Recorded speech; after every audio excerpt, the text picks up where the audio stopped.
إن الحمد لله نحمده ونستعينه ونستغفره ونعوذ بالله من شرور أنفسنا ومن سيئات أعمالنا من يهده الله فلا مضل له ومن يضلل فلا هادي له أشهد أن لا إله إلا الله وحده لا شريك له وأشهد أن محمدا عبده ورسوله اللهم صل وسلم وبارك على نبينا محمد وعلى آله وصحbihi ajma'in. Kemudian ikhwan fillah, azakumullah, saya ingin jelaskan juga yang berkaitan dengan dakwah. Karena dakwah ini siapa aja masuk ke medan dakwah. Orang yang tidak punya ilmu masuk ke medan dakwah. Dalam Islam nggak boleh. Syarat orang berdakwah harus berilmu. Kalau dikatakan ilmu, artinya dia berusaha untuk memahami Al-Quran wa sunnah ala fahmi salaf. Allah berfirman di dalam surah Yusuf di ayat 108, Allah berfirman, "Qul hadhihi sabili ad'u ila Allahi ala basiratin ana wa man ittaba'ani wa subhanallahi wa ma ana minal musyrikin." Qul hadhihi sabili, kata Allah, qul, katakanlah Muhammad, hadhihi sabili, ini jalanku, ini manhajku. Ad'u ila Allah, aku mengajak manusia ke jalan Allah. Ala basiratin, dengan dasar ilmu dan keyakinan. Ana wa man ittaba'ani, aku dan orang-orang yang mengikuti aku. Wa subhanallah, maha suci Allah, wa ma ana minal musyrikin, dan aku tidak termasuk orang berbuat syirik. Allah menyebutkan dalam ayat ini agar kita berdakwah mengajak manusia ke jalan Allah. Ad'u ila Allah, mengajak manusia ke jalan Allah. Antum lihat ayatnya, buka surahnya, surah Yusuf ayat 108. Antum lihat. Ad'u ila Allah, aku mengajak manusia ke jalan Allah. Artinya dakwah itu mengajak manusia ke jalan Allah. Bukan kepada pribadi, bukan kepada kelompok, bukan kepada partai, bukan kepada suku, bukan kepada yang lain. Ad'u ilallah. Dakwah itu mengajak manusia ke Allah. Dan selalu Allah kaitkan dalam masalah dakwah, dakwah ilallah. Dakwah ilallah. Atau ke jalan Allah. Ud'u ila sabili rabbika. Ajaklah manusia ke jalan Rabbmu. Ajak manusia ke jalan Allah. Dan Allah menyebutkan enggak ada perkataan yang paling baik di muka bumi ini kecuali orang yang berdakwah di jalan Allah. Allah sebutkan dalam surah Fussilat di ayat 33, "Wa man ahsanu qawlan mimman da'a ila Allah wa 'amila salihan wa qala innani minal muslimin." Allah menyebutkan, "Wa man ahsanu qawlan mimman da'a ila Allah." Tidak ada perkataan yang paling baik di muka bumi ini melainkan orang yang mengajak manusia ke jalan Allah. Wa 'amila salihan, dan dia beramal saleh. Wa qala innani minal muslimin, aku termasuk orang Islam. Jadi Allah menyebutkan bahwa dakwah itu mengajak manusia ke jalan Allah. Dan kalimat ad'u ila Allah dijelaskan oleh Syekh Muhammad bin Abdul Wahhab rahimahullah, at-tanbih 'alal ikhlas. Artinya dakwah itu wajib ikhlas karena Allah. Bukan mengharapkan sesuatu dari manusia, tapi bagaimana kita mengajak manusia ke jalan Allah dengan ikhlas. Ad'u ila Allah ala basirah, dengan dasar ilmu dan keyakinan. Artinya dakwah ini harus dengan ilmu, bukan kepintaran berbicara, bukan kepintaran retorika, bukan. Tapi bagaimana dia menguasai Quran dan Sunnah ala fahmi salaf. Sekarang ini dakwah macam-macam sudah orang. Dianggap dakwah ketika dia bicara ceramah. Dianggap kalau orang udah ngomong depan mimbar ini, udah di podium, dianggap dakwah. Meskipun dia mengkritik pemerintah, atau dia ngocak, atau dia nggak bawa apa-apa, nggak bawa dalil wala apa. Yang penting pintar retorikanya, orang senang. Ini bukan dakwah. Dakwah itu mengajak manusia kepada Allah. Yang pokok dalam dakwah mengajak manusia untuk mentauhidkan Allah, menjauhkan syirik. Itu dakwah namanya. Itulah yang didakwakan oleh para anbiya wa rasul alaihi wassalatu wassalam. Wa laqad ba'atna fi kulli ummatin rasulan an i'budullah wajtanibut taghut. Dan sungguh kami telah utus pada setiap umat seorang rasul. Setiap rasul dakwanya an i'budullah, hendaklah kalian semua beribadah kepada Allah. Wajtanibut tagut, jauhkan tagut. Jauhkan semua yang disembah oleh manusia kepada selain Allah. Jauhkan mereka itu. Itu dakwah. Arti dakwah itu mengajak manusia ke jalan Allah. Bukan dakwah itu ngocak, bukan jalan-jalan. Dianggap sekarang rusak nih dakwah. Main sepeda dianggap dakwah. Main motor dianggap dakwah. La haula wala. Dianggap main-main agama ini oleh mereka. Enggak boleh dalam Islam. Dakwah itu keseriusan, kesungguhan. Dan Nabi yang mengatakan demikian sallallahu alaihi wasallam, ihris ala ma yanfa'uka wasta'in billah wa la ta'jaz. Berkemauan keraslah kepada yang bermanfaat bagi kamu. Minta tolong kepada Allah, jangan lemah. Nabi yang suruh sungguh-sungguh dalam kita berdakwah ini, bukan main-main. Bukan ketawa, bukan ngocak dakwah ini. Bukan mengajak kepada kelompok, bukan. Tapi bagaimana kita menegakkan agama ini. Dan dia tujuan dakwah. Antum catat, ada 3 tujuan dakwah. Yang pertama, supaya tidak ada alasan bagi manusia di hadapan Allah Subhanahu wa taala. Supaya tidak ada alasan bagi manusia di hadapan Allah Subhanahu wa taala.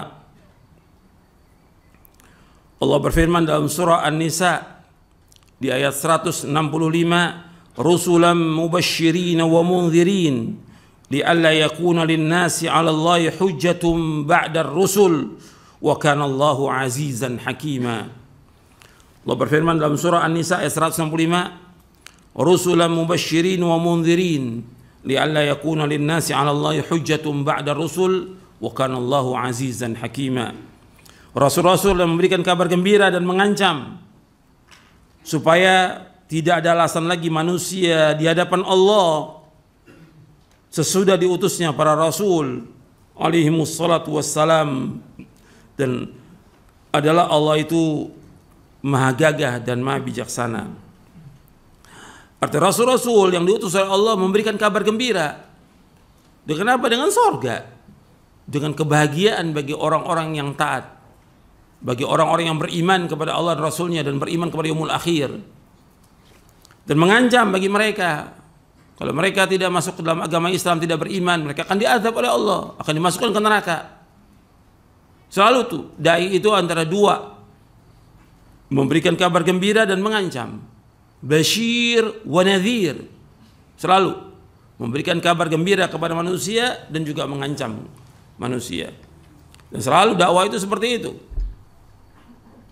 Ketika orang hanya memberikan kabar gembira aja kepada manusia, maka nanti orang akan lalai. Jadi harus dua, basyirun. Kalau orang hanya mengancam saja, nanti orang akan putus asa dari rahmat Allah. Jadi harus seimbang antara dua ini, basyir wa nadhir. Itulah dakwah. Yang pertama kali mereka dakwakan, para anbiya wa rasul mendakwakan dakwah tauhid. Karena Allah menciptakan manusia ini dan jin untuk apa? Untuk ibadah. Wa ma khalaqtul jinna wal insa illa liya'budun. Tidak aku ciptakan jin dan manusia untuk beribadah kepadaku. Beribadah kepada Allah artinya mentauhidkan Allah. Nah, tugasnya para nabi menjelaskan kepada mereka bagaimana mentauhidkan Allah dan menjauhkan segala macam perbuatan syirik. Supaya apa? Supaya enggak ada alasan lagi bagi manusia. Enggak ada alasan nanti manusia mengatakan di hadapan Allah, ya Allah, enggak ada rasul yang diutus. Enggak ada dai yang mendakwakan dakwah tauhid di tengah-tengah kami. Akan menuntut nanti manusia. Enggak ada. Di tempat kami ini enggak ada dakwah, enggak ada orang mendakwakan dakwah tauhid. Yang terkena di sini apa? Dai-nya nanti di hadapan Allah pada kiamat. Dituntut oleh Allah. Kamu diberikan oleh Allah ilmu, kenapa kamu enggak dakwakan dakwah tauhid kepada manusia? Akan dituntut di hari kiamat. Orang-orang seperti ini. Kita harus dakwakan dakwah tauhid. Itulah pokok semua para anbiya wa rasul al-musallam diutus. Bagaimana mendakwakan dakwah tauhid agar manusia semua beribadah kepada Allah, agar manusia semuanya meninggalkan segala macam perbuatan syirik. Karena syirik ini menghapuskan seluruh amal. Dosa besar yang paling besar, kezaliman yang paling zalim, kemungkaran yang paling mungkar di muka bumi. Dan menghapuskan seluruh amal. Dan tempatnya neraka, kekal dalam neraka selama-lamanya. Orang yang berbuat syirik. Makanya ini dakwah. Jadi harus kita berusaha bagaimana menegakkan dakwah tauhid ini di depan umat ini. Itu yang paling pokok. Bukan yang lain. Dan yang dakwah tadi saya sebutkan adalah orang-orang yang berilmu. Orang yang berilmu. Orang yang enggak berilmu enggak boleh masuk di medan dakwah ini. Ini akan merusak. Orang yang bodoh akan merusak seperti yang dijelaskan oleh para ulama tentang masalah ini. Yang kedua, di antara tujuan dakwah memberikan hidayah kepada manusia ke jalan yang lurus. Bahwa Allah berfirman kepada Nabi Muhammad sallallahu alaihi wasallam dalam surah Asy-Syura di ayat 52, wa innaka latahdi ila siratim mustaqim. Dalam surah Asy-Syura ayat 52, wa innaka latahdi ila siratim mustaqim. Sungguhnya engkau Muhammad menunjuki manusia ke jalan yang lurus. Begitu juga di dalam surah Al-Mu'minun di ayat 73, wa innaka latad'uhum ila siratim mustaqim. Sesungguhnya engkau mengajak mereka ke jalan yang lurus. Dan itu yang kita minta setiap hari. Ihdinas siratal mustaqim, siratal ladzina an'amta 'alaihim ghairil maghdubi 'alaihim waladdallin. Ya Allah, tunjukilah kami ke jalan yang lurus. Jalannya orang-orang yang kau beri nikmat mereka, bukannya jalan orang-orang yang kau murkai, dan bukan pula jalannya orang yang sesat. Arti jalan yang lurus, jalan yang telah diberikan oleh Allah kepada orang-orang yang telah berikan nikmat. Siapa yang berikan nikmat? Para anbiya wa rasul alaihi wasallam. Kemudian para sahabat radhiyallahu anhum ajma'in. Itu jalan yang lurus. Bagaimana mereka menempuh jalan yang lurus? Dengan mentauhidkan Allah, menjauhkan syirik. Itu perhatikan tuh. Yang dikatakan siratul mustaqim artinya mereka mentauhidkan Allah, menjauhkan syirik. Makanya disebutkan oleh Nabi Isa alaihi salatu wassalam sebagaimana Allah berfirman dalam surah Ali Imran di ayat 51, innallaha rabbi wa rabbukum fa'buduh hadza siratum mustaqim.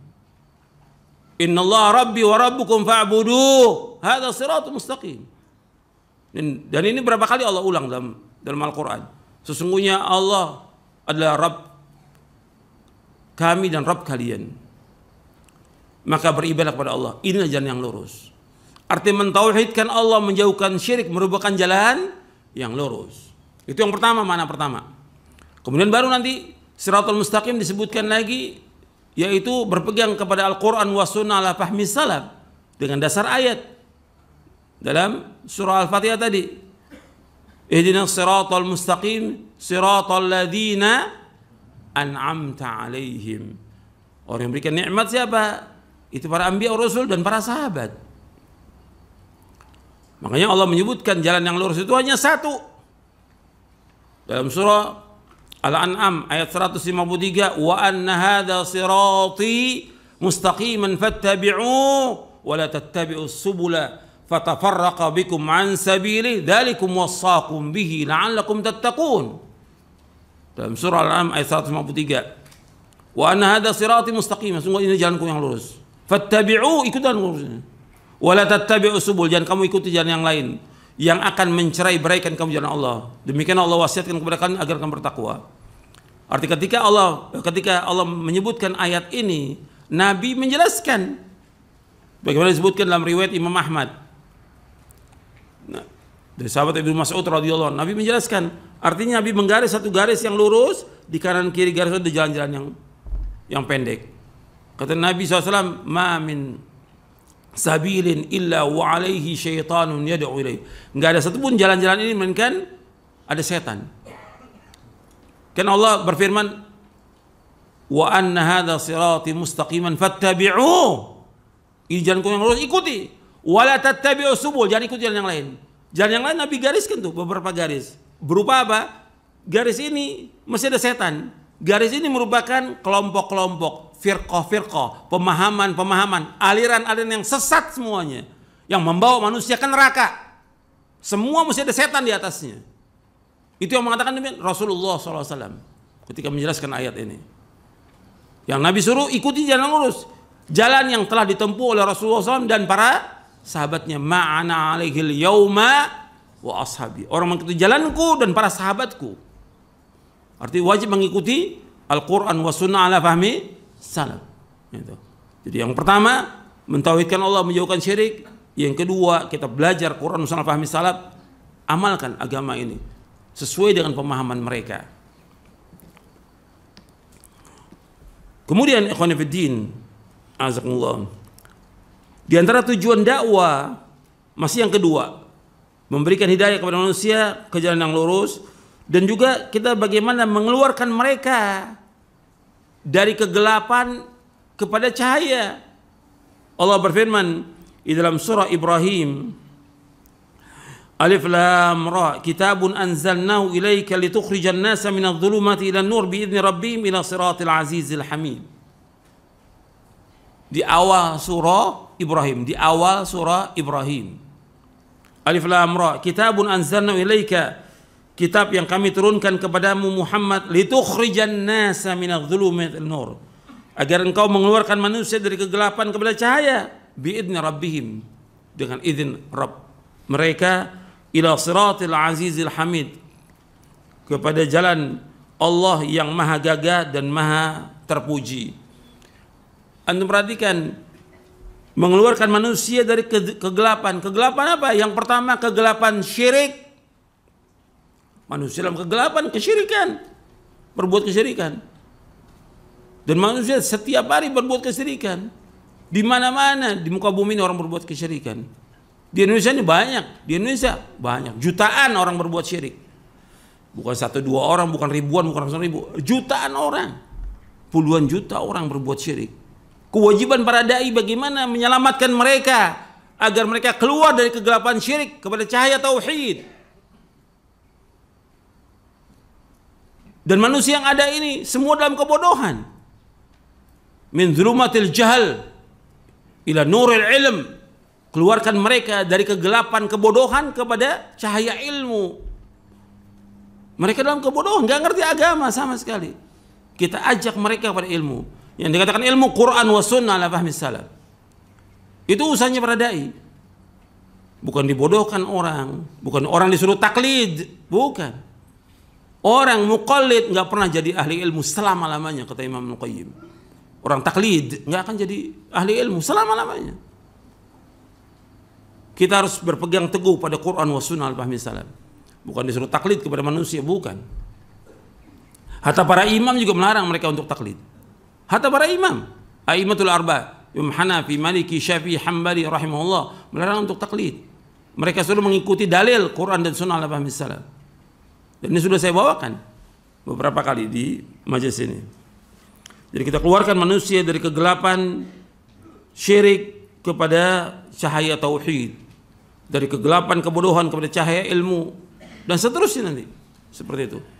Dari kegelapan bid'ah kepada sunnah. Mereka semua banyak mengerjakan bid'ah. Diam para dai-nya untuk menjelaskan masalah ini. Jelaskan hadis Nabi yang mengancam tentang bid'ah, karena bid'ah ini merusak agama, merusak hati, merusak akal, merusak persatuan. Bid'ah ini, sebagaimana syirik merusak persatuan, bid'ah juga merusak persatuan. Merusak bid'ah ini.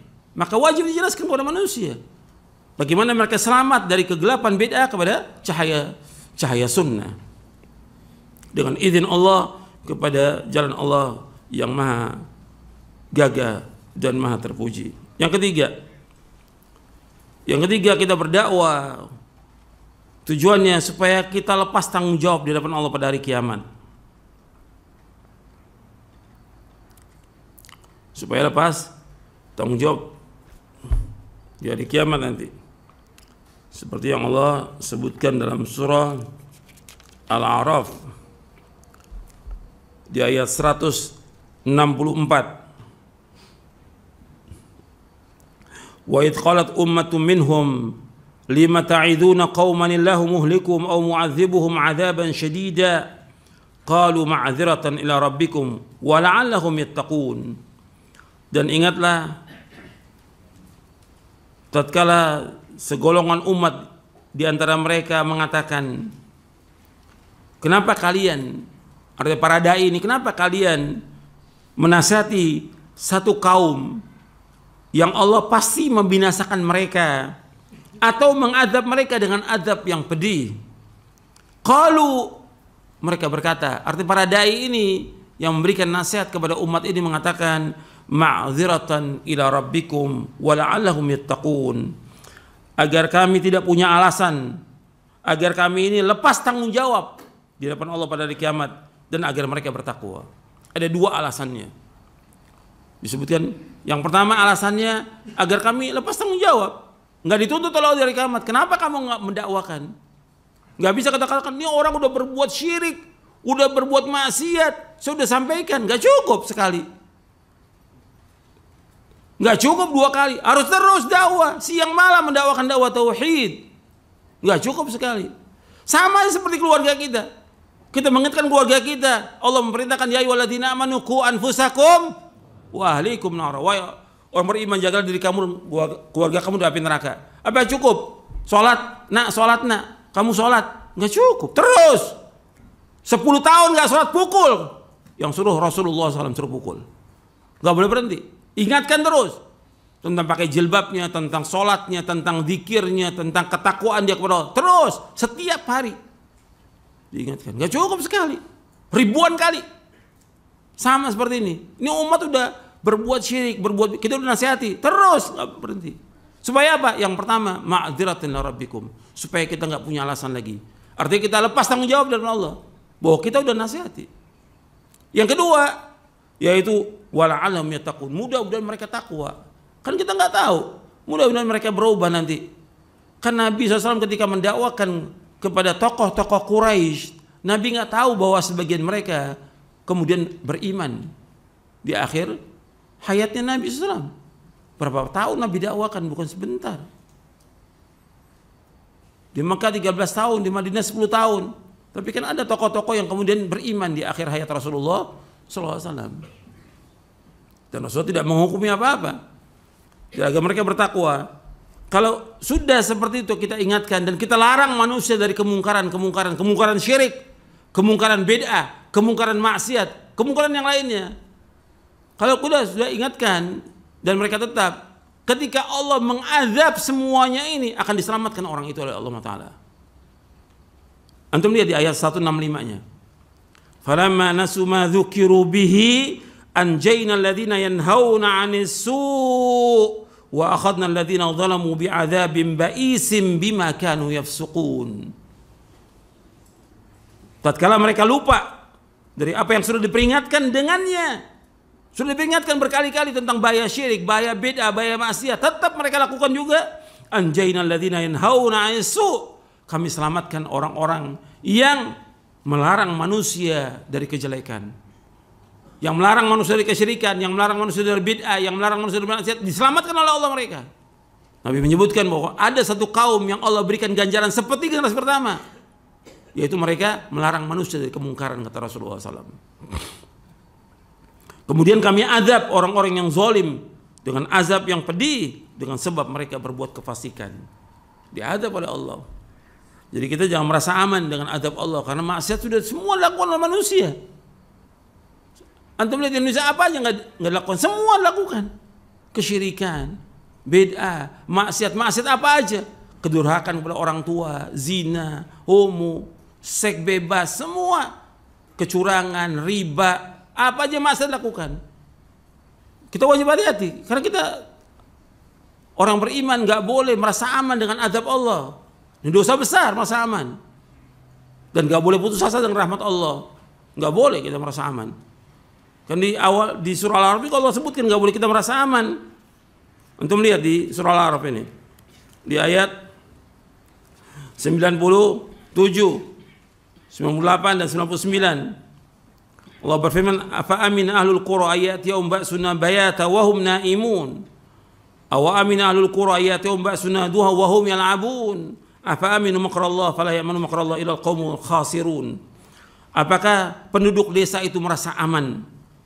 Akan datang kepada mereka azab kami di waktu malam di saat mereka sedang tidur. Apakah penduduk desa itu merasa aman? Akan datang azab kami di waktu duha di saat mereka sedang bermain. Apakah mereka merasa aman dengan azab Allah? Tidak ada yang merasa aman dari azab Allah kecuali orang-orang yang rugi. Nggak boleh, kita nggak tahu. Karena maksiat luar biasa, kesyirikan, riba, zina, liwat, segala macam. Bukan mustahil Allah akan azab semuanya.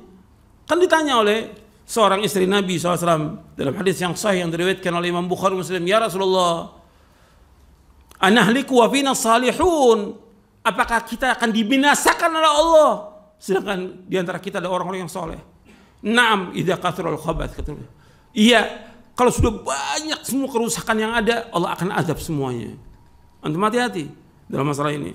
Maka dai tetap mendakwakan yang hak ini kepada manusia. Antum lihat lagi di surah Al-Anfal. Supaya kita hati-hati. Karena peringatan-peringatan sudah banyak dan Allah sudah ingatkan dalam Al-Quran dan manusia sudah baca, tapi tetap mereka masih melanggar. Antum lihat di surah Al-Anfal ayat 25. Wattaqu fitnatan la tusibanna alladziina zalamu minkum khassah wa'lamu anna Allah syadidul iqab. Hendaklah kalian takut kepada fitnah. Artinya azab Allah yang tidak menimpa hanya kepada orang-orang zalim saja di antara kalian. Ketahuilah bahwasanya Allah itu sangat keras siksanya. Artinya azab itu akan mengenai semuanya. Semua manusia. Semua, hatta orang soleh pun akan kena azab itu. Ketika banyaknya kemungkaran. Dan kemungkaran yang paling mungkar di muka bumi syirik. Yang kedua bid'ah. Yang ketiga banyak lagi yang lain. Kemungkaran yang dilakukan manusia ini. Ribuan kemungkaran. Makanya kita harus terus, nggak boleh berhenti berdakwah karena Allah, ikhlas karena Allah, dan dakwakan dengan tauhid. Harus serius dakwah, nggak bisa main-main. Jangan orang diajak main-main, jangan. Antum berdosa nanti, berat hukumannya dunia dan akhirat. Kita harus serius mendakwakan ini, karena ini menyelamatkan umat dari azab Allah Subhanahu Wa Taala. Dan kita pahalanya besar, orang yang mengingkari kemungkaran pahalanya besar. Dan semua harus dilakukan karena Allah Taala. Sementara sampai di sini dulu, mudah-mudahan bermanfaat. Wassalamualaikum warahmatullahi wabarakatuh.